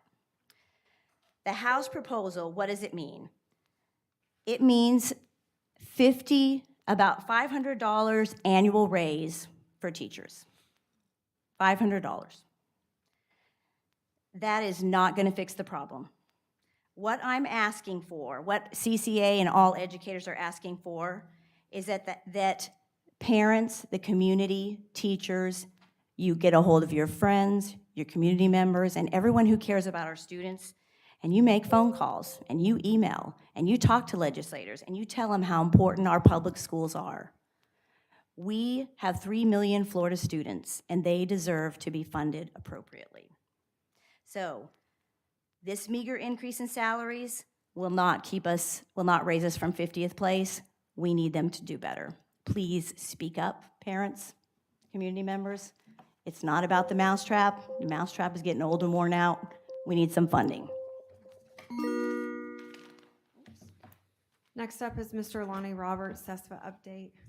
Not seeing him. We're going to go straight into Superintendent Brodsky. All right, I'm excited. You know what the most exciting day for most folks is? Friday. Friday was the last day students, so students were excited all across the district. Parents were excited. All of the principals out there, they were excited on Monday. You know why Monday was their day of excitement? That was the last day the teachers were there. And so each year we go through this cycle, one year after another, and one builds on another. So today I'm going to talk a little bit about graduation. Let me just tell you something. There's a couple pictures there. I see Mr. Gunder, Mr. Pittman. For a high school principal, graduation is the culminating event. It's a milestone in every person's life. I still remember high school graduation. I hope you do too, when you graduated, because it's one of those points in life that you always will remember. I remember giving Miss Skipper her diploma. And there's actually pictures of this too. There really is evidence of that. So what a great event, graduation. I'm sure board members are going to talk about that at the end. You could see again. Now, I did not do the graphics because Kelly's really the genius behind the graphics there with the wagging tassels. One of the other things that we do is we have our seniors return back to elementary schools. One of the things that's really nice about Clay is that we're big enough to have the resources to provide programs for students, whether it's AP, ACE, IB, CTE, and all the things that we provide students.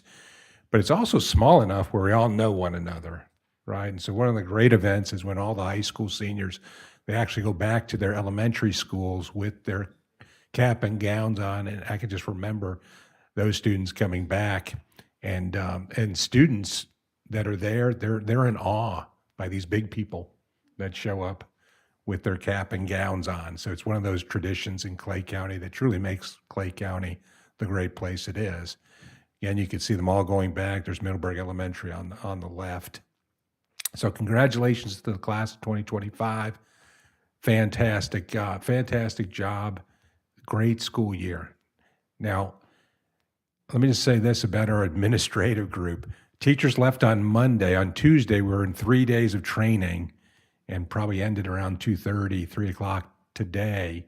Just got right to it. You know, I admire their tenacity and their go-get-itness that the day after we're right here at 7 o'clock in the morning to get going. One of the things that we did at the very beginning of that, it's very important that you celebrate the previous year. So I just want to celebrate some things because I remember back in the day, I can say this, you know, it's not like my dad used to say. Back in the day, I remember that when you did state assessments with students, you actually loaded up boxes of tests onto a big truck. This truck would show up at the school.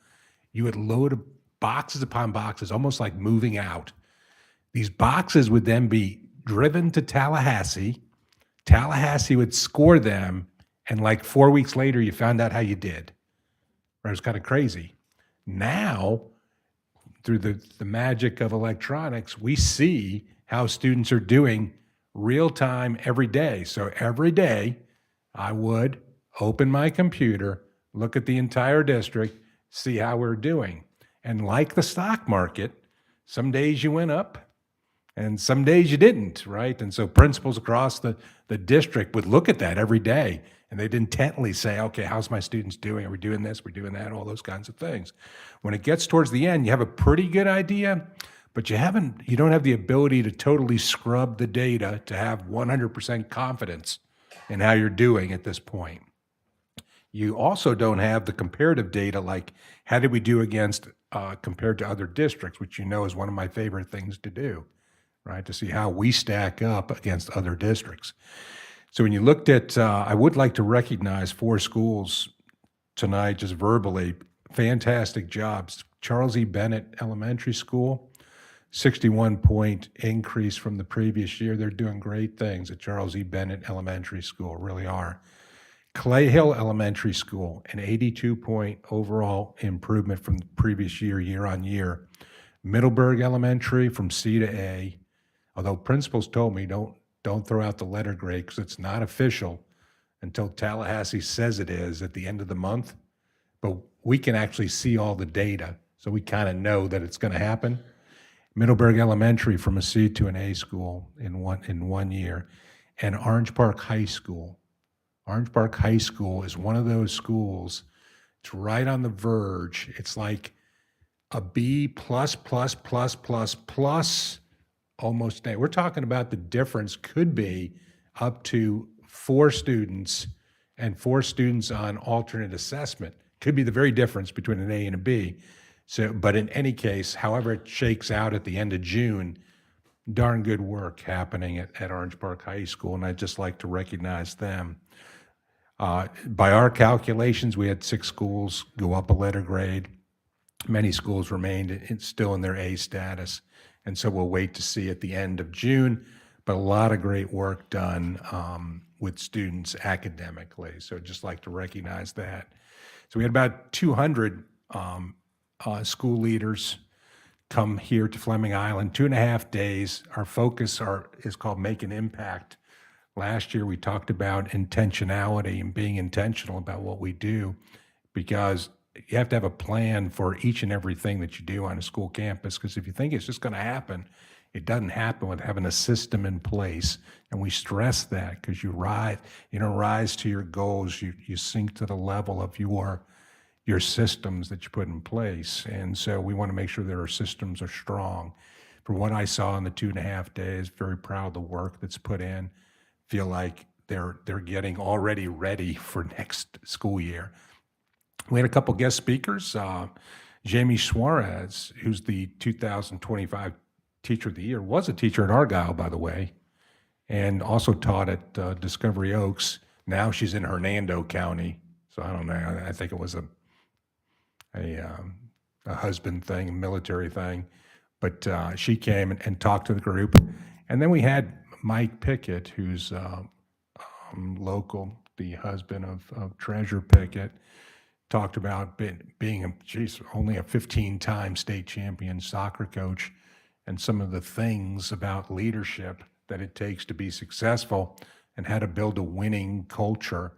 And you could see the application to schools, because schools should be the kind of place where teachers want to teach and students want to be, right? And that's the objective, and that's what we strive to do. Now, the third day speaker was one Matt Boyack. I don't know if they were as excited about that one. It was a great day, Matt. You were a great speaker, yes. School teams began planning for 25-26. The one thing that we're focused on now is our school improvement plans, because one of the things you always hear me talk positively about the school system and some of the accolades that they have. There's a heck of a lot of work that happened behind the scenes to get there, and a lot of work that goes into simply improving. And so you can kind of see that process there. We'll have about 800 teachers come back. Oh, not next week. I forget the exact date. It's the week after next. The teachers come back with their administration to do that planning to set us up for next school year and the success for next school year. So you can see that there. I also want to remind people of our summer meal programs. You can see that we do provide meals over the summertime for our students. Those are the schools up there on the screen: Argyle, Charles E. Bennett, Keystone, Montclair, Swimming Pen, Orange Park Junior, McRae, and Wilkinson. And that goes on all summer long, but not July 4th. You'll be without food if you go there. Apogee, one of the things that the board, that I celebrate the board for getting involved in, is Apogee, having a communication tool. One of the things that parents have said is that there's too many apps and too many communication tools out there. And actually, teachers said the same thing. Interestingly enough, everybody agrees on this, because sometimes what would happen is the parent would have a couple of students in the school system. One teacher would require one thing, another teacher would require another thing, and before the parent knew it, there was like 18 things going on at one time from a communication standpoint. So we adopted one communication platform. It's called Apogee. Many of you might have gotten, if you're a parent, you might have gotten an email saying, hey, sign up for Apogee. Eventually, what will happen is at the bottom right-hand corner of this app, there's a way for a parent and a teacher to communicate through text message on the app, right? So it's designed to have better communication with parents and guardians over time. We started a soft launch, and now it'll be fully implemented come August. Okay, so you'll see more information. If you see the word Apogee or hear Apogee, please go ahead and download and look at it so that you're prepared for when we come back in August with your student, and you can have those communications. Rooms would be a class, like a classroom, just like you would think. So all the students in one class. The teacher can then push out a message, hey, parents, don't forget our field trip is tomorrow, and all those kinds of messages that happen. Sometimes what we heard from parents too is that emails, they don't find email to be convenient. Like they don't go on their email all the time, where most people have a mobile device. And so this would allow that communication to occur, and the parent can just look at their phone and see what the message is from the school. So we look forward to using that. That is one of our strategic plan goals, is to improve communication with all of our stakeholders. This is the method by which we would do that. And then there's a brief explanation of what Rooms is and what the feature is. There's two-way communication between the parent and the teacher. Okay, and that's what it's designed to do.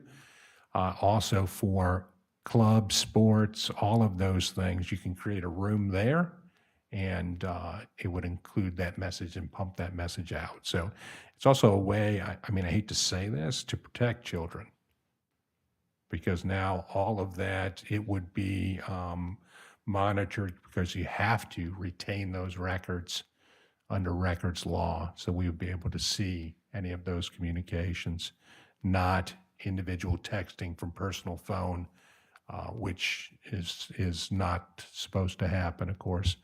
The board, through their wisdom, has said this will be the communication tool that we will use district-wide come August. I want to remind everybody about kindergarten registration. Registration's up. How much is it? How much is it? Over 500 registered. For some reason, everybody waits till like the last second. When, school starts August 11th and coming up, and somebody will come in, August the 10th is probably a Sunday, so they'll probably come in on the 7th and say, hey, I want to register and all of that. Please, please, please start early. Register so we can get you all set up and good to go. You can see the requirements there in order to register in school, so thank you so much. It began April 15th. We want to do it way before August, parents. Please, please, please. Upcoming events, first date for teachers return, August 4th. When I was a principal, teachers would, where the mailbox is in a school, they would have on the board, the whiteboard, and the teachers would write, hey, there's X number of days left of schools. You know what I did? I erased that. I always put how many days it was to pre-planning. So when you said, hey, there was 10 days of school left, what you would see is it erased and it says 87 days to pre-planning.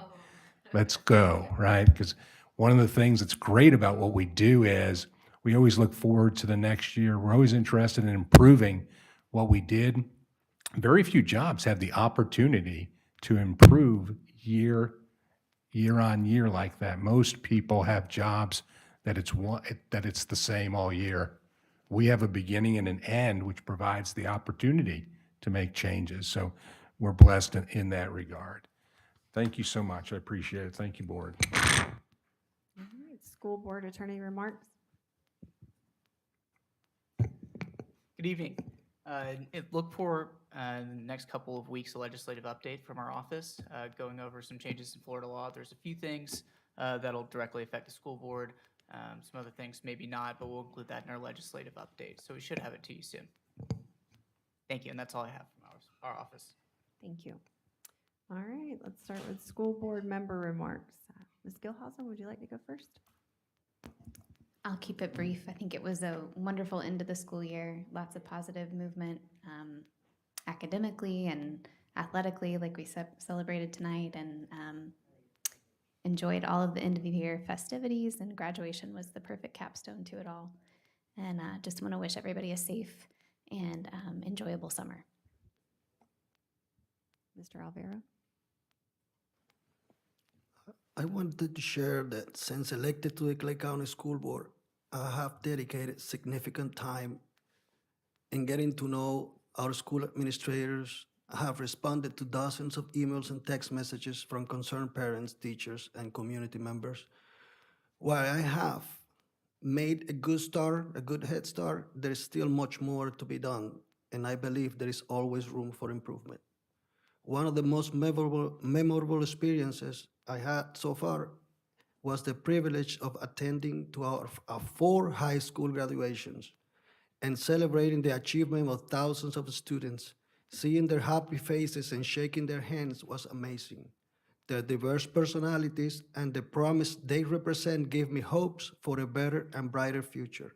I wanted to say today that I am proud to represent Clay County School Board District 2, and I will continue working tirelessly to enhance our children's life and their education. Thank you so much for giving me this opportunity. Ms. Clark? I'll keep it brief as well. Yes, I think we all went to a few graduations, and I enjoyed the elementary ones as much as the high school, just to see the 6th graders and that hope of what they're about to decide to do in their life and the interest they're going to take, whether it be science or math. So it was fun. And I had the pleasure at my high school of former Superintendent Ben Wortham being there and being able to give his granddaughter her diploma. So that was special. Regarding the policies, I think, anyway, in my opinion, we had the easy part. I was very impressed with Neola and their work. not always when you hire a vendor, subcontractor, anyone, consultant, are you always pleased with what you get. But I was very pleased with Neola. We had the easy part, the staff, and Neola had the hard part, but we just had to read it and then give our opinion. But there was so much that had already been done for us. There wasn't a significant amount that had to be changed, so I thank you for that. Other than that, I mean, we really do, you get into it and your mind starts going to procedures, and you have to remember this is only policy.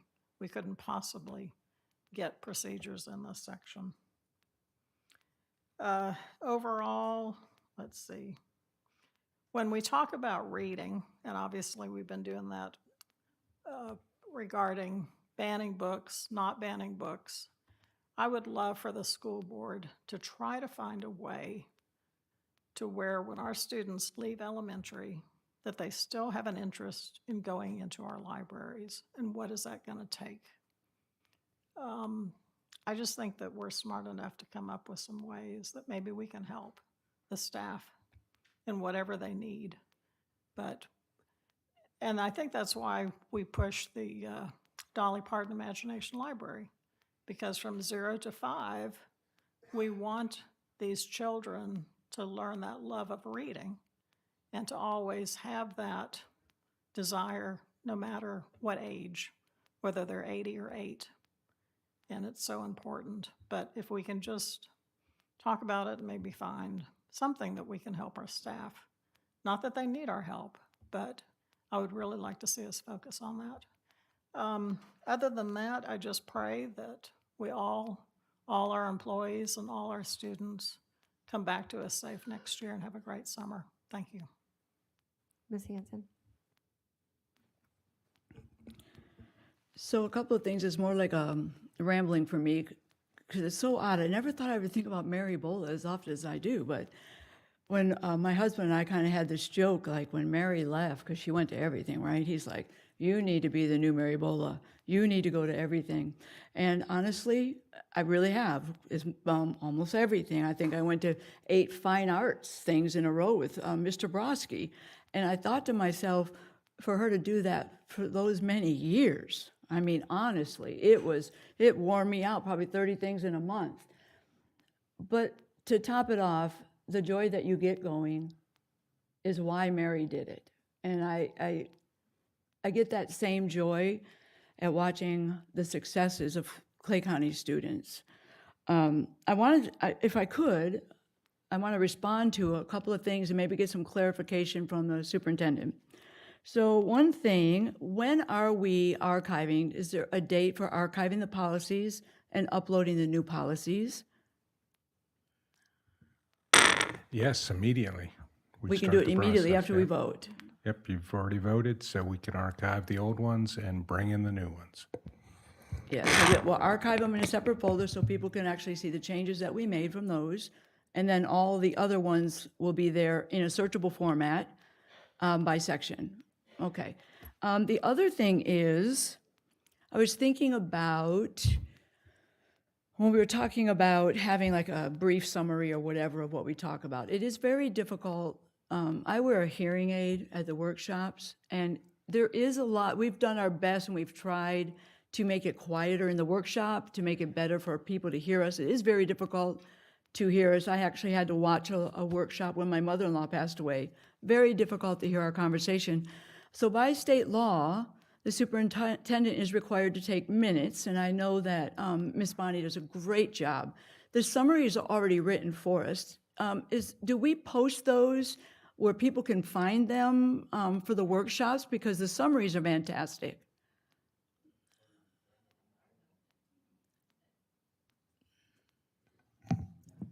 Yes, the minutes are posted on the website. At this meeting tonight, we approved last month's minutes, so I will publish them to the website Monday morning. And where on the website do we post them? We have, under the school board section, there is Okay. a school board links section that will take you to agendas, minutes, policies, You can rewatch the videos, anything you would want to do related to school So I was board. thinking one suggestion would be, because she's so excellent at taking notes, literally doesn't miss a word. Sometimes the minutes are very long and other times they're short. She's able to type in comments under each agenda item if school board members have that discussion. So I think it's helpful for people to know that it is the month later when we approve it. But if you really want to know what's on that. And then for the upcoming workshops, I don't know anything about how we could maybe put a brief about the most important topics from an agenda or not. I would be interested for folks to have a look at that, because maybe more people would come talk to us if they actually understood. Because looking at the agenda just in an agenda format is very just, long and cumbersome. So those are my two thoughts. We do have minutes posted for people to read, and they are the summaries of our workshops. The last thing, I was excited. I had 2 opportunities to be a guest speaker. I had never been a guest speaker in my life. 63 years old and had to speak longer than 3 minutes was quite trying, so I had to really, really work on my speech. And the reason I talk about this is because my speech was about the state of education. And one of the things that I talk about is really taking a deep, deep look inside and trying to figure out why a parent would take a student from a public school. The only way to figure that out is for us to wrap our head around ideas and thoughts and actually reaching out to find out why parents do that. I honestly, Mr. Brodsky said a couple of times, you love to be a competitor. You want to come out on top and be very competitive, be the best schools we can. I think with the scholarship thing, the money's very alluring for parents, right? I also think that we could spend a little bit of time trying to figure out why people are leaving, and that might give us some insight on how we can do better in that area. I'm not necessarily the academics and the testing and all the things that we normally do, but there may be ways for us to do things differently that keep those parents engaged in public school. This is actually a phenomenon that's happening all over the country with parents, and I think if we got on top of it, we could slow that rate and maybe earn some of those kids back. My own granddaughter's going back this year to a school that I think is a perfect fit for her, and I am privy to the information I need to help make those decisions in our family. So I think one of our goals should be to try to earn those kids back by doing better at whatever it is, because I'm not quite sure what that is. I don't know what you guys think about that, but that's all I have tonight. Yeah. Yeah, one of the things that family and community engagement does is that very thing. We Yeah. survey to find out why students are leaving, where they're going. We track that data. We also market for students to come back. Now, that's relatively new, like the idea of school districts running more business-like is really a 2-year venture that we've done that. Okay, so I can certainly show the data, bring a presentation to the board, show you where the enrollment trends are, and all of those kinds of things, so you can get a true understanding of that. But we're on our way to doing that. Are we as good as we could be? Probably not, right? So Well, like maybe even like a brief exit summary. Most businesses Yeah. do those kind of things to try to pinpoint, what. we are doing that with Okay. students that are leaving Well, the that's great. district. That's great. Thank you for sharing that. Other than that, I love serving with this school board. I hope that people of Clay County know how blessed they are. All you have to do is watch a school board meeting from any other county, and you will know I have written down 25 big things that we have done in conjunction with district personnel. 25 big things. I have friends on school boards who've gotten 2 things done in the last 2.5 years, and that is not exaggerated. There are school boards in state of Florida that spend the entire time bickering and fighting about what they want to do. People whose personal values and personal feelings are weighed higher than the actual goal of a board, where 5 people come together. We have to make exceptions, we have to disagree, we have to sometimes change the way we look at things for the better of this district and the better of the students. And it's not as easy as people think, but if you don't know that this board is working hard for you together, spend some time watching a couple other districts. That's it. Thank you, Ms. Hanson. And just to piggyback off of what Ms. Hanson had said, especially when we're talking about policy, a lot of policies that we just went over with Neola, like cell phone policy and dress code, all those things, a lot of those policies, we did hold forums prior. We didn't re-hold them, but there was very minimal changes that were made to those very controversial policies. And as your elected officials, you guys put us here. I do encourage you to reach out. It has been 12 months, a year that we've been working on these policies, and each section was talked about. So I encourage that if it's a business section that you have issues with the section that we already have, a policy that already has an issue, and in that section you know it's going to be present, I would have encouraged to hear from you. There were several organizations, several parent associations that had no problem reaching out. I know personally that I had advocated for those parents with each policy, each line. I even brought some policies back because they wanted them. We spoke to teachers. I know Ms. Hanson has visited how many schools? I think 29 and almost 400 teachers. Right. So I know several of us had visited schools as well and talked to teachers, but I know that Ms. Hanson had made it her goal to go across the district to speak to these teachers.